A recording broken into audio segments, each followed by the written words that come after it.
কিভাবে নিজের কানেক্টেড করা ওয়াইফাই এর পাসওয়ার্ড সহজে বের করবেন। আজকের এই টিউটোরিয়ালে আমরা শিখব নিজের কানেক্টেড করা ওয়াইফাই এর পাসওয়ার্ড কিভাবে সহজে বের করব।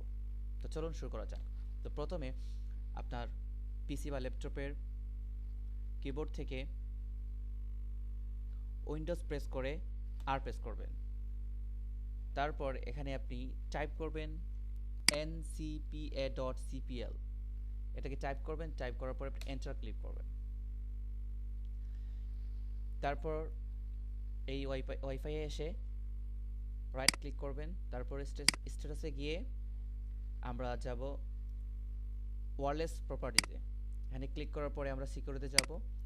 দেন এখন যদি আমরা এখানে শো ক্যারেক্টারসে ক্লিক করি তখন আমাদের পাসওয়ার্ড দেখতে পারবো। আশা করি খুব সহজেই আপনি আপনার কানেক্টেড করা ওয়াইফাই এর পাসওয়ার্ড বের করতে পারবেন।